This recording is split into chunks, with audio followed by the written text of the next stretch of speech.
دوستو پاکستانی اداکارہ یشما گل نے ڈاکٹر ذاکر نائک سے ایسا سوال پوچھا کہ جسے سن کر ڈاکٹر ذاکر نائک صاحب بھی لاجواب ہو گئے۔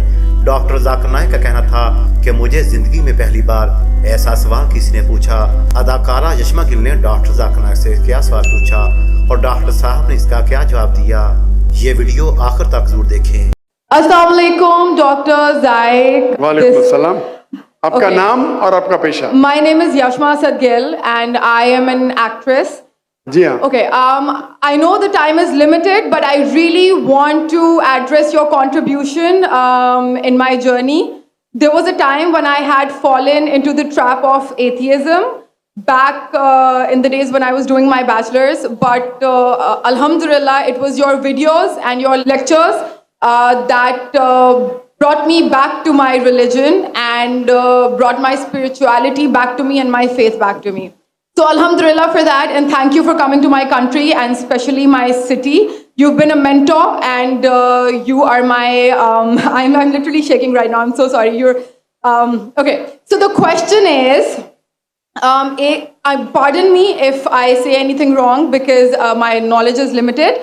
But at the time when I was doing my research and I came across your lectures, there was everything else that I could understand. But one question still remains, which is that this concept of predestination, and then there is this one concept of us human beings and Jannat having free will, right?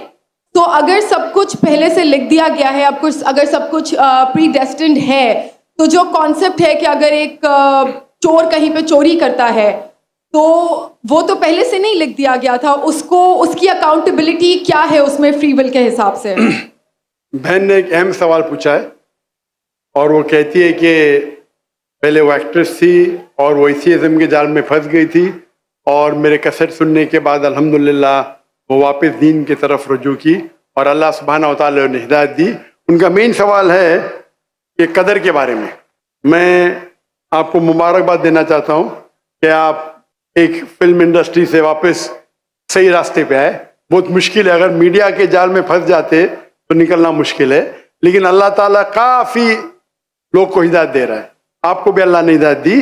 ان کا سوال ہے قدر کے بارے میں، about destiny, free will, کہ اگر اللہ سبحانہ و تعالیٰ نے میرے تقدیر میں لکھا کہ میں شراب پیوں گا اور میں شراب پیتا ہوں تو کون ذمہ دار؟ اللہ۔ نعوذ باللہ۔ یہ سوال بہت کامن ہے، لیکن اکثر مسلمان گھبراتے پوچھنے کے لیے، کیا کوئی فتویٰ نہ دے دے مجھے، میں کافر ہوں۔ اللہ سبحانہ و تعالیٰ قرآن مجید میں انسانوں کو انکریج کرتے سوال جواب کے لیے، اس لیے قرآن مجید میں آپ پڑھیں گے 323 ٹائمز، 323 بار کہا گیا ہے کل، کالو، ان لوگ نے کہا، اور 323 بار اللہ کہتے کل، ان سے کہو۔ یعنی قرآن مجید کی ایک کوشچن آنسر بک ہے، 323 ٹائمز پوچھا گیا کہ کیا سوال ہے، اللہ بولتا ہے کل، کہو کل۔ ان نے پوچھا اللہ کون ہے، قل واللہ احد۔ تو یہ کل جو ہے سوال کرنا کوئی بری بات نہیں، لیکن یہ سوال بہت کامن ہے کہ ہم تقدیر میں مانتے ہیں، یہ ہمارا ایمان ہے۔ تو اللہ تعالیٰ اگر تقدیر میں لکھا کہ میں مرڈر کروں گا، میں کس کا قتل کروں گا اور میں قتل کرتا ہوں، تو کون ذمہ دار؟ اللہ۔ نعوذ باللہ۔ اگر لکھا ہے میرے تقدیر میں کہ میں شراب پیوں گا اور میں شراب پیتا ہوں، کون ذمہ دار؟ اللہ۔ نعوذ باللہ۔ اس کا جواب یہ ہے کہ ہمیں سمجھنا چاہیے تقدیر کی کیا معنی ہے۔ اور یہ سوال جب میں دعوتی میدان میں تقریباً 35 سال پہلے شروع کیا تو یہ سوال مجھے بھی بہت پریشان کر، کس نے پوچھا نہیں مجھے، اللہ کی مدد ہے، اللہ کی مدد ہے، جواب ملنے کے بعد ہی لوگ پوچھتے ہیں۔ تو پہلے چند سال کافی تحقیق کی، لیکن جواب کوئی کتاب میں ملی نہیں۔ جواب ملا، پھر میں نے علماء سے پوچھا صحیح ہے، تو انہوں نے بولے ماشاءاللہ اچھا جواب ہے، اب میں ابھی پیش کروں گا آپ کے سامنے۔ میں مثال دیتا ہوں کہ اگر ایک ٹیچر کلاس روم میں 100 بچے کو پڑھا رہی ہے، 1 سال پڑھانے کے بعد امتحان کے پہلے ٹیچر بولتی ہے یہ بچہ ایگزامینیشن میں فرسٹ کلاس فرسٹ آئیں گا، یہ بچہ سیکنڈ کلاس آئیں گا، یہ بچہ فیل ہوئیں گا۔ معاف کرنا، آپ کو مثال بول رہا ہوں، مثال ہے آپ کے لیے۔ اور ایگزامینیشن کے بعد یہ صحیح نکلتا ہے، یہ بچہ فرسٹ کلاس فرسٹ آتا ہے، یہ بچہ سیکنڈ کلاس، یہ بچہ فیل ہوتا ہے۔ میرا سوال ہے کہ جو بچہ فیل ہوا وہ بول سکتا ہے کہ ٹیچر نے پریڈکٹ کی، کیونکہ ٹیچر نے پریڈکٹ کی کیا میں فیل ہوں گا اس لیے میں فیل ہو گیا، کیا وہ بول سکتا ہے ایسا؟ ہاں کہ نہیں؟ ٹیچر دیکھتی تھی کہ یہ بچہ اسٹوڈیس ہے، برابر ہوم ورک کرتا ہے، ذہین ہے، یہ بچہ ایوریج ہے، یہ بچہ ہاکی کھیلتا تھا، کلاس میں بھی نہیں آتا تھا، پکچر دیکھتا تھا، تو ٹیچر نے دیکھ کے پریڈکٹ کی، اور ٹیچر اکثر صحیح ہوتی لیکن انسان ہے، غلطی بھی ہو سکتی۔ اسی طریقے سے اللہ سبحانہ و تعالی ایک انسان نہیں ہے، اللہ کے پاس علم غیب ہے، اللہ کو پہلے ہی پتا ہے آپ کیا ڈیسیشن لینے والے ہیں۔ مثال کے طور پہ ایک شخص آتا ہے چوراہے پہ، وہ 4 میں سے ایک سڑک کو چن سکتا ہے، نمبر 1 سڑک، نمبر 2 سڑک، نمبر 3، نمبر 4، وہ چنتا ہے نمبر 2 سڑک۔ چوائس کس کی؟ انسان کی، ہاں کہ نہیں؟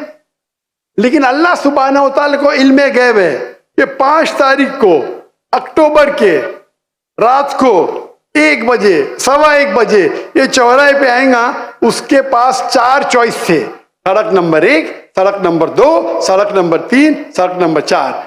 اللہ تعالیٰ جانتے کہ یہ سڑک نمبر 2 چنے گا، تو اللہ تعالیٰ لکھ دیتے تقدیر میں پہلے ہی کہ یہ انسان 5 اکتوبر کی رات کو 1 بجے 1:15 بجے سڑک نمبر 2 پہ چنے گا۔ تو سڑک نمبر 2 کس نے چنا، اللہ نے یا کیا انسان نے؟ اللہ نے چنا یا انسان نے چنا؟ انسان نے چنا۔ تو کون ذمہ دار، اللہ یا انسان؟ انسان۔ وہ آگے جاتا ہے اور 3 سڑک آتے، سڑک اے، سڑک بی، سڑک سی، وہ چنتا ہے سڑک اے، اللہ تعالیٰ جانتا ہے کہ وہ سڑک اے چنے گا، لکھ دیتا ہے۔ کون ذمہ دار؟ انسان۔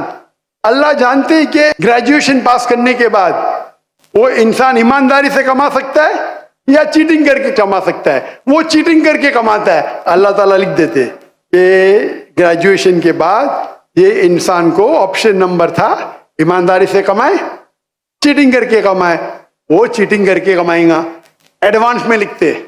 چن رہا ہے کون؟ انسان۔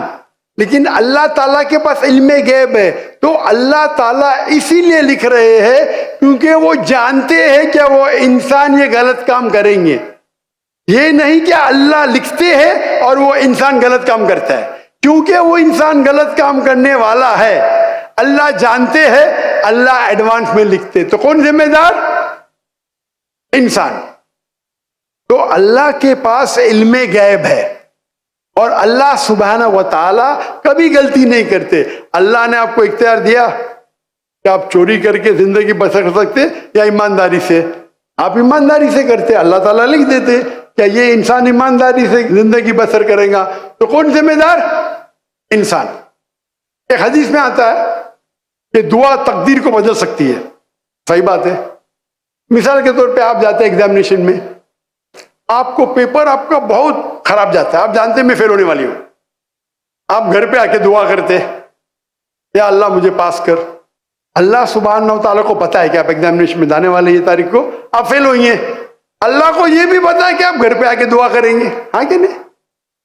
اللہ کو یہ بھی پتا ہے کہ اللہ دعا قبول کریں گے کہ نہیں، اللہ دعا قبول کر لیتا ہے۔ تو تقریر میں لکھا ہے یہ لڑکی ایگزامینیشن میں جاتی ہے، فیل ہونے والی تھی، گھر پہ آ کے دعا کرتے، اللہ تعالیٰ دعا قبول کر لیتا، اسے پاس کر لیتا ہے۔ تو ہمیں پتا نہیں کہ کیا ہوگا، تو دعا کرنا اچھی بات ہے۔ اسی لیے علامہ اقبال فرماتے خودی کو کر اتنا بلند کہ ہر تقدیر کے پہلے خدا بندے سے خود پوچھے تیری رضا کیا ہے۔ سبحان اللہ۔ تو تقدیر کا مطلب اللہ سبحانہ و تعالیٰ نے آپ کو اختیار دیا ہے، 100% نہیں، 95%، 90۔ میں چاہتا ہوں میں دنیا کو تباہ کر دوں، اللہ تعالیٰ نہیں کرے گا، لیکن اللہ آپ کی چوائس آپ کے اوپر چھوڑا ہے، آپ کو ہدایت دی قرآن میں اور حدیث میں، آپ فالو کرو نہیں کرو آپ کے اوپر ہے، آپ کے اوپر فری ول ہے۔ لیکن اگر آپ کوئی غلطی کرتے آپ ذمہ دار، آپ کوئی اچھائی کرتے آپ ذمہ دار۔ تو اسی لیے تقدیر کے بارے میں اللہ کو علم غیب ہے، تو جو بھی غلط کام کرتے ہیں آپ کرتے ہیں، اللہ تعالیٰ آپ سے نہیں کرواتا۔ تو یہ اگر آپ سمجھ لیں گے تو انشاءاللہ آپ قرآن مجید کی جو تعلیمات پہ عمل کریں گے اور انشاءاللہ آپ جنت میں جائیں گے.